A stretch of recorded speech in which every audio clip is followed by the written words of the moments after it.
Mic का मामला ज़रा अलग था। खौफ उसके लिए कोई संजीदा चीज़ नहीं थी, बल्कि एक धंधा था जिससे वो अपनी रोज़ी कमाता था। 30 साल की उम्र में वो इतना मशहूर हो चुका था कि लोग उसे भूतों का दुश्मन नंबर 1 कहते थे। वो एक राइटर था जिसका काम यह था कि लोग जिन जगहों को आसिफ ज़दा समझते, वहाँ जाकर साबित करे कि सब फजूल बातें हैं। उसकी 3 किताबें पहले ही छप चुकी थीं और तीनों ने यही साबित किया था कि हर पुरस्रार वाक़ये के पीछे कोई बिजली का नुक्स, कोई पुराना पाइप या किसी का वहम ही निकलता है। उसने अपनी जवानी का बहुत सा वक्त बंद पड़ी जेलों, पुराने कब्रिस्तानों और उन घरों में गुजारा था जहाँ कभी कत्ल हुए थे। वो अकेला वहाँ रातें गुजारता, मगर आज तक उसे कोई भूत नजर नहीं आया, कोई आवाज़ सुनाई नहीं दी, कुछ भी अजीब महसूस नहीं हुआ। एक दफ़ा वो एक मतरूक अस्पताल की मुर्दा खाने में पूरी रात लेटा रहा था, बस इसलिए कि लोग कहते थे वहाँ रातों को कोई चीज़ दीवार से दीवार तक चलती है। सुबह जब उसने रिपोर्ट लिखी तो बस इतना लिखा, चूहे थे, छत में घोंसला बना रखा था। उसका मानना था कि खौफ कुछ नहीं होता, ये सिर्फ कमज़ोर दिल लोगों का वहम है। हर अजीब वाक़ये के पीछे कोई ना कोई सीधी सी वजह ज़रूर होती है, बस ढूंढने की देर है। वो अक्सर अपने दोस्तों से मजाक में कहता था, भूत वही देखते हैं जो देखना चाहते हैं, मैं कुछ नहीं चाहता इसलिए मुझे कुछ नज़र नहीं आता। इन्हीं दिनों वो एक किताब लिख रहा था, आसिफ ज़दा होटलों के कमरों पर। उसने पिछले कई महीनों में अमेरिका के कोने कोने के होटल छान मारे थे, मगर कहीं से कोई खास बात नहीं मिली थी। एक सुबह जब वो अपनी मेज पर बैठा नोटिस तरतीब दे रहा था, उसे डॉक में एक पोस्ट कार्ड मिला। न भेजने वाले का नाम, न पता, न कोई मेहर जिससे पता चले ये कहाँ से आया। बस 3 लफ्ज लिखे थे, जैसे किसी ने जल्दी में या डर के मारे लिखे हों, कमरा नंबर 13 में मत जाना। माइक ने कार्ड को 2-3 बार उलट पलट कर देखा। कागज आम सा था, स्याही भी आम सी, मगर उसमें कुछ ऐसा था जिसने उसे चंद लम्हों के लिए ठटका दिया। फिर उसे फौरन समझ आ गया कि ये किस कमरे की बात हो रही है। न्यूयॉर्क के मशहूर डॉल्फिन होटल का कमरा नंबर 13, जिसके बारे में पहले ही काफ़ी कहानियां मशहूर थीं और जिसे वो अपनी किताब की फहरिस्त में शामिल कर चुका था। किसी और के लिए ये एक वार्निंग होती, मगर माइक के लिए ये सीधा दावतनामा था। उसने पोस्ट कार्ड को मेज पर रखा, मुस्कुराया और फौरन बैग पैक किया और होटल की तरफ निकल पड़ा। रास्ते में उसने सोचा कि शायद ये कार्ड किसी हरीफ राइटर ने भेजा हो या खुद होटल वालों ने, पब्लिसिटी के लिए। ऐसा पहले भी हो चुका था, मगर जैसे जैसे वो न्यूयॉर्क की तरफ बढ़ता गया, उसके अंदर एक अजीब सी बेचैनी भी बढ़ती गई, जिसे वो खुद भी समझ नहीं पा रहा था। उसने उसे थकन का नतीजा समझकर नज़रअंदाज कर दिया। जब उसने कमरे की हिस्ट्री निकाली तो हैरान रह गया। पिछले कई सालों में उस कमरे से जुड़े 50 से ज़्यादा लोग मर चुके थे। कोई खुदकुशी, किसी को दिल का दौरा, किसी को फॉलेज, कुछ कत्ल और कुछ ऐसे हादसा जिनकी पुलिस भी वजाहत नहीं दे सकी। एक केस में एक बिजनेसमैन रात को कमरे में दाखिल हुआ और सुबह उसे खिड़की के नीचे सड़क पर मुर्दा पाया गया, हालांकि खिड़की अंदर से बंद थी और शीशा सलामत था। एक और केस में एक नौजवान जोड़ा कमरे में रुका। सुबह लड़की ने चीख चीख कर अमले को बुलाया और कहा कि उसका शौहर कोई और बन गया है। डॉक्टरों ने उसे जहनी मरीज करार देकर अस्पताल भिजवा दिया। कई लोग कमरे से जिंदा सलामत निकले, मगर चंद दिन बाद ही खुदकुशी कर ली, जैसे वो कमरे का कोई हिस्सा अपने साथ बाहर ले आए हों और वो हिस्सा उन्हें अंदर से खा गया हो। होटल का सफाई वाला अमला अकेले उस कमरे में जाने से डरता था। हमेशा 2-2 मिलकर जाते और दरवाज़ा खुला रखते।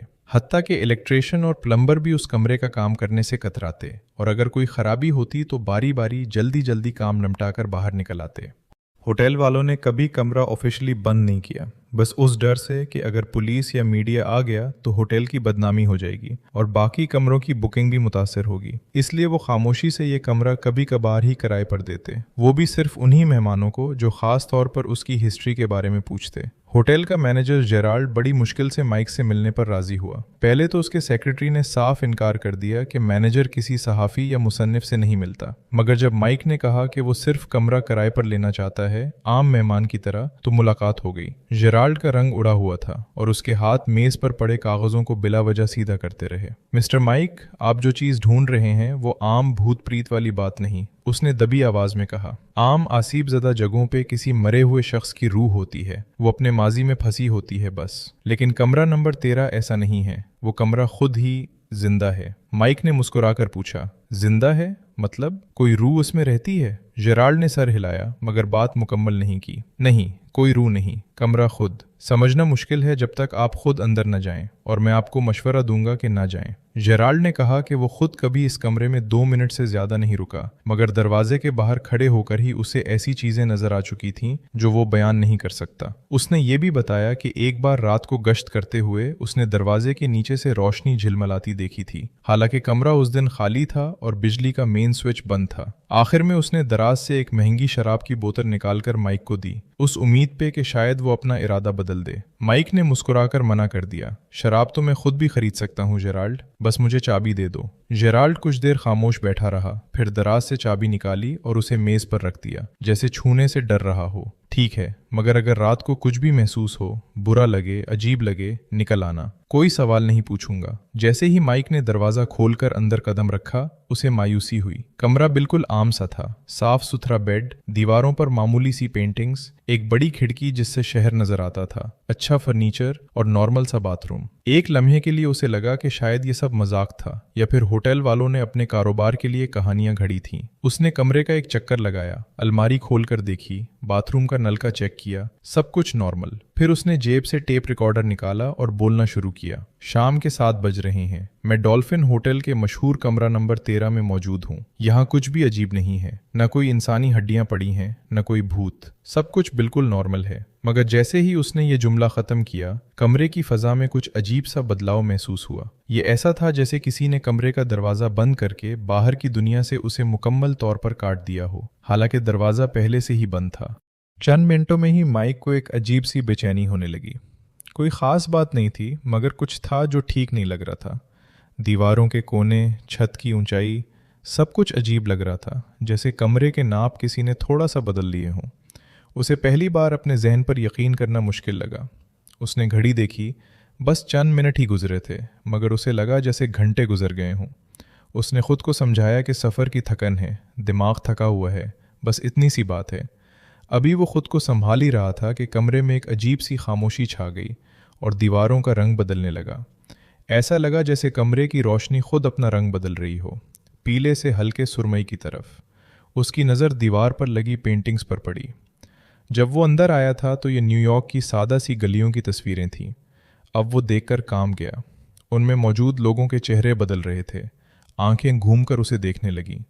उसने आंखें मुसलें, पता नहीं ये सच था या उसके दिमाग का खेल। उसने करीब जाकर पेंटिंग को गौर से देखा। रंग वही थे, ब्रश के निशान वही, मगर एक चेहरा जो पहले दूर खड़ा था अब फ्रेम के बिल्कुल किनारे पर आ चुका था, जैसे वो आगे बढ़ रहा हो। माइक पीछे हटा और अपनी आंखें बंद करके 10 तक गिनती गिनी। जब उसने दोबारा आंखें खोलें तो पेंटिंग बिल्कुल नॉर्मल थी। कुछ देर बाद जब ये सब रुक गया तो वो थका हुआ कुर्सी पर बैठ गया। सोचने लगा कि शायद ये उसी का वहम है, शायद नींद पूरी न होने का असर है। मगर तभी उसे एहसास हुआ कि उसके हाथ पांव सन हो रहे हैं और कमरे में कुछ और भी होने वाला है। अचानक बगैर किसी वार्निंग के कमरे का टेम्परेचर बहुत नीचे गिर गया। ये आम ठंडक नहीं थी, ये हड्डियों में घुसने वाली सर्दी थी। सांस लेने पर मुंह से धुआं निकल रहा था। माइक ने हीटर की तरफ देखा। वो ऑन था और पूरी कुव्वत से चल रहा था, मगर कमरा गर्म होने के बजाय मजीद ठंडा होता जा रहा था। इतने में बेड के पास रखा रेडियो खुद ब खुद ऑन हो गया। उसकी स्क्रीन पर सुर्ख हिंद से चमकने लगे, हालांकि उसका स्विच ऑफ पोजीशन में था। उसमें से एक अजीब सी आवाज़ आने लगी, 12 बज रहे हैं। ये बार बार दोहराती रही, जैसे कोई ख़राब टेप अटक गई हो। फिर आहिस्ता आहिस्ता आवाज़ खौफनाक होती चली गई और उल्टी गिनती शुरू हो गई।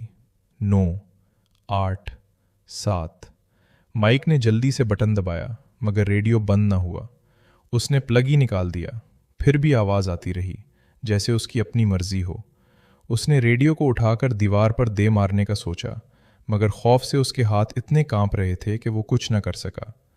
जब गिनती रुकी तो माइक ने सुख का सांस लिया, मगर ये सुकून बस चंद सेकंड का था। उसे लगा फर्श पैरों के नीचे हिल रहा है और दीवारें अपनी जगह से खिसक रही हैं। कमरा अब आम कमरा नहीं रहा था। दीवारें दूर होती जा रही थीं। कमरा बड़ा और अजीब सा लगने लगा था, जैसे कोई खाली गोदाम हो जिसके कोने अंधेरे में डूबे हों। फर्नीचर के दरमियान फासले समझ नहीं आ रहे थे। बेड कभी करीब लगता, कभी दूर। माइक ने आगे बढ़कर बेड को छूने की कोशिश की, मगर उसका हाथ हुआ में ही रह गया, जैसे फासला अभी भी बाकी हो। घबराकर वो खिड़की की तरफ भागा, शायद बाहर देखकर कुछ सुकून मिले, मगर जैसे ही उसने पर्दा हटाया उसकी चीख निकलते निकलते रह गई। नीचे सड़क पर लोग अजीब तरीके से चल रहे थे, जैसे कोई उन्हें कठपुतलियों की तरह हिला रहा हो। उनके हाथ पांव गैर फितरी जावियों में मुड़ रहे थे। ये न्यूयॉर्क नहीं लग रहा था, ये कोई और ही जगह थी, जैसे किसी ने शहर की नकल बनाई हो मगर तफसीलात ठीक से न समझ पाया हो। इतने में फ़ोन की घंटी बज उठी। माइक ने कांपते हाथों से फ़ोन उठाया। हेलो, उसने कहा, मगर उसकी अपनी आवाज़ उसे अजीब लगी, जैसे किसी खाली कमरे में गूंज रही हो। दूसरी तरफ से कोई इंसानी आवाज़ नहीं थी, अजीब सी पिघली हुई डरावनी आवाज़ें, जैसे कोई बहुत गहरे कुएं से बोल रहा हो। उसने फ़ोन पटक दिया और फर्श पर बैठकर सर झुका लिया। कुछ देर वो ऐसे ही बैठ रहा, अपने आप से बार बार कहता रहा, यह हकीकी नहीं है, यह हकीकी नहीं है। उसके बाद उसे अपनी याददाश्त में गड़बड़ महसूस होने लगी। याद नहीं आ रहा था कि वो कब से उस कमरे में है, मिनट, घंटे या शायद इससे भी ज़्यादा। उसे अपनी ज़िंदगी की सादा बातें भी याद नहीं आ रही थीं, अपनी गली का नाम, अपने दफ्तर का पता, हत्ता कि अपनी माँ का चेहरा भी धुंधला सा लगने लगा। वक्त का हिसाब भी गड़बड़ हो गया था, कभी मिनट घंटों जैसे लगते, कभी घंटे सेकंडों जैसे। कमरे का फर्नीचर भी अब डरावना लग रहा था, जैसे किसी भी वक्त शक्ल बदल कर उस पर हमला कर देगा। उसे ऐसा लगा कि कुर्सी की टांगें थोड़ी हरकत कर रही हैं, बहुत आहिस्ता, जैसे कोई कीड़ा रेंग रहा हो। जब उसने बाहर निकलने की कोशिश की तो दरवाज़ा ही गायब था, जैसे दीवार में ही छुप गया हो। उस जगह जहां दरवाज़ा होना चाहिए था वहां बस एक और दीवार थी, बिल्कुल बाकी दीवारों जैसी, बगैर किसी निशान के। माइक ने दीवारों पर हाथ फेर फेर कर टटोला, उम्मीद से कि शायद कहीं कोई दर्द, कोई खोखलापन मिले। वो दीवारें पैटता रहा, चीखता रहा, मदद के लिए पुकारता रहा, मगर उसकी आवाज़ जैसे कमरे की मोटी दीवारों में जज्ब होती चली गई। उसके हाथ जख्मी हो गए, उंगलियों से खून बहने लगा। कई बार उसे लगा कि शायद सब खत्म हो गया है, वो बाहर निकल आया है, होश में आ रहा है, मगर हर बार पता चला कि ये भी महज एक और धोखा था, एक और झूठी उम्मीद जिसे कमरे ने खुद घड़ा था। उसने सोचा कि शायद वो मर चुका है और यही उसका अबदी अजाब है। यह ख्याल इतना हावी हो गया कि कुछ देर के लिए उसने लड़ना ही छोड़ दिया, बस फर्श पर बैठा रहा, आंखें बंद किए। आखिरकार जब उसे लगा कि उसका दिमाग अब मजीद बर्दाश्त नहीं कर सकता, उसके अंदर कुछ जाग उठा, शायद जिंदा रहने की वही बुनियादी ख्वाहिश जो हर इंसान में होती है। उसने सोचा कि शायद ये कमरा उसे मारना नहीं चाहता, बस हार मानता देखना चाहता है, अपनी रूह हवाले करता देखना चाहता है, और अगर यही बात है तो वो हार नहीं मानेगा। आखिरी हिम्मत जोड़कर उसने अंधेरे में हाथ मारा, दीवार के उसी हिस्से पर जहां दरवाज़ा होना चाहिए था, और उसका हाथ किसी चीज़ से टकराया। ये दरवाजे का हैंडल था, ठंडा और ठोस, बिल्कुल इसी तरह जैसे कोई हकीकी चीज़ होती है। उसने पूरी ताकत से घुमाया और बाहर गिर पड़ा।